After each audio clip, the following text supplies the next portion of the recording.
واجب بھی ہے، لازم بھی ہے اور ضروری بھی ہے۔ امام حسین علیہ السلام کی اگرچہ امام حسین علیہ السلام سمیت ہر معصوم امام کی ایک مظلومیت اور اہم مظلومیت یہ رہی کہ وہ ناقدریوں کا شکار رہے اور جو حق معرفت ہونی چاہیے وہ ادا نہیں ہوئی، اور اس کی وجہ یہ ہے کہ لوگوں کا علم و عرفان کا معیار اتنا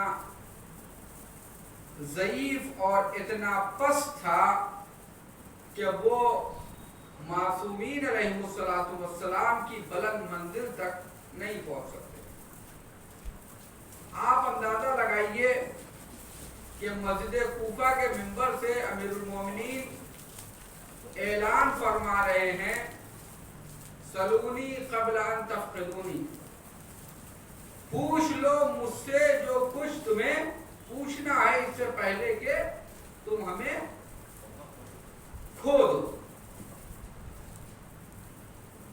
سامنے والا اگر باشعور ہوتا، سامنے والا اگر عظیم اور بلند فکر کا ہوتا تو اس کے سوالات بھی ویسے ہی ہوتے، لیکن اس طرح کے سوالات کہ جس میں نہ خیر دنیا ہے اور نہ ہی خیر آخرت ہے، مثلا ہمارے سر میں بال کتنے ہیں، کتنے جانور انڈے دیتے ہیں، کتنے جانور بچے دیتے ہیں، اس طرح کے سوالات یہ بتا رہے ہیں کہ سامنے والے کو معرفت امام نہیں ہے، معرفت امام نہیں ہے۔ عزیزان گرامی، یہی حال امام حسین علیہ السلام کہ جو امیر المومنین کے ساتھ جو مظلومیت تھی وہی امام حسین کے ساتھ، وہی ہر امام کے ساتھ ہے، وہی ہر امام کے ساتھ ہے۔ کیا مظلومیت ہے کہ لوگ جو اس زمانے کے تھے، ان کے زمانے کے لوگ تھے یا آج کے زمانے کے جو لوگ ہیں، وہ ان کو اس طرح سے نہیں پہچانتے جو پہچاننے کا حق ہے۔ کل میں نے آپ کے سامنے عرض کیا تھا کہ پانچویں امام سے جب پوچھا گیا کہ فرزند رسول کیا آپ نے اپنے دادا سرکار سید الشہداء کو دیکھا ہے، ان کا ادراک کیا ہے، تو انہوں نے فرمایا کہ ہاں میں نے دیکھا ہے، مکے میں سیلاب آیا اور ایک گروہ نے آ کے کہا، کچھ لوگوں نے آ کے کہا کہ مقام ابراہیم کو سیلاب بہا لے گیا ہے، دوسرے نے آ کے کہا کہ مقام ابراہیم کو سیلاب نے نہیں بہایا ہے، وہ اپنی جگہ پر قائم ہے۔ تو اس وقت امام حسین علیہ السلام نے امام باقر علیہ السلام سے فرمایا کہ اے محمد باقر، تم جاؤ، جا کے اعلان کر دو کہ مقام ابراہیم اپنی جگہ پہ قائم ہے، مقام ابراہیم کو سیلاب بہا نہیں سکتا ہے۔ پوچھنے پھر امام نے اس کی وجہ خود ہی بتائی، کہا میرے دادا نے مجھ سے کہا کہ مقام ابراہیم کو اس لیے سیلاب نہیں بہا سکتا ہے کیونکہ مقام ابراہیم شاعر اللہ ہے، اللہ کی نشانی ہے، اللہ کی نشانی کو سیلاب برباد نہیں کر سکتا ہے، ختم نہیں کر سکتا ہے، اس کو اس کی جگہ سے نہیں ہٹا سکتا ہے۔ کل میں نے آپ کے سامنے عرض کیا تھا کہ مقام ابراہیم یعنی مقام امامت ہے کہ ایک امام وَجَعَلْنَا لِلنَّاسِ اماما، کہ اے ابراہیم میں نے تمہیں لوگوں کا امام بنایا ہے۔ جب امام کے نقش قدم کو سیلاب ہٹا نہیں سکتا، مٹا نہیں سکتا، تو خود امام کو کیسے کوئی مٹا سکتا ہے؟ ایک صلوات پڑھیں محمد، ایک نعرے حیدری، نعرے صلوات۔ اور عزیزان گرامی آپ ملاحظہ فرمائیے گا کہ جو میں نے کہا کہ لوگوں نے نہیں پہچانا، اس کا اندازہ کریے، لوگ اس طرح سے نہیں مانتے تھے۔ اگر لوگ اس طرح سے مانتے ہوتے جس طرح جو حق تھا